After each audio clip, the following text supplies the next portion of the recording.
ఆ రోజు మొదటి దశలో భాగంగా 49 పునరావాస కేంద్రాలు 2025కు పూర్తవుతాయి. ఇంకో పక్క ఆ రోజు కట్టినటువంటి ఇండ్లు కూడా మధ్యలో ఆపేస్తే దానికి కూడా రేట్లు పెరిగిపోయి అదనంగా భారం పడే పరిస్థితికి వచ్చింది. ఏదేమైనా 49 గ్రామాలున్నాయి, 17,717 పీడిఎఫ్లున్నాయి. ఇవన్నీ కూడా ఎంత తొందరగా వీలైతే అంత తొందరగా చేయడానికి ముందుకు పోతాం.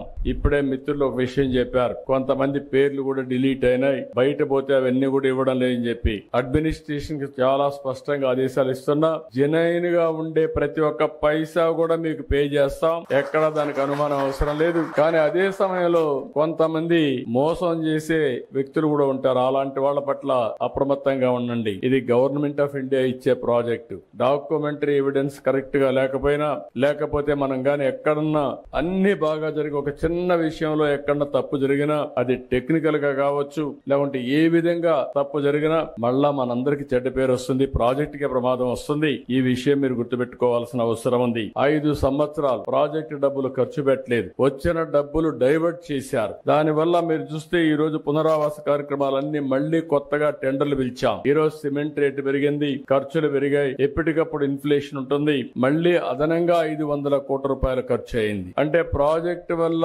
సకాలంలో పూర్తి అయి ఉంటే మీరు కూడా జీవితాల్లో సెటిల్ అయ్యేవారు. ఈ నీళ్లు గానుంటే వ్యవసాయం బాగా జరిగేది, అదనపు ఆయకట్టు వచ్చేది, ఆదాయం పెరిగేది. ఇంకొక పక్కన హైడల్ ప్రాజెక్ట్ మీరు చూస్తే పవర్ జనరేషన్ కోసం పెట్టింది, బాగా లేట్ అయింది కాబట్టి దగ్గర 2,500 కోట్ల రూపాయలు ప్రభుత్వానికి వచ్చే ఆదాయం పోయింది. ఇంకొక పక్క అదనపు భారం పడే పరిస్థితికి వచ్చింది. ఇలాంటి చాలా సమస్యలు వచ్చాయి.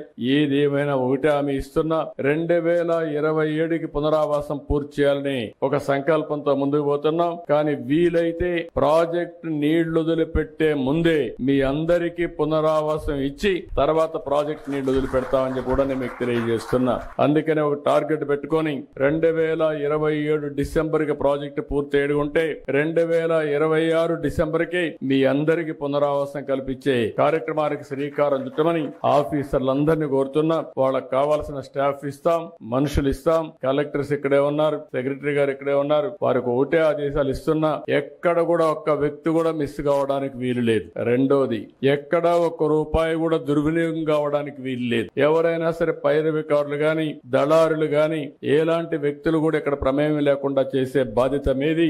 ఇంకొక విషయం కూడా మీరు గుర్తుపెట్టుకోవాల్సింది, వీళ్ళందరికీ పునరావాసం కల్పించిన తర్వాత కూడా మనకు ఒక బాధ్యత ఉంది. వీళ్ళొక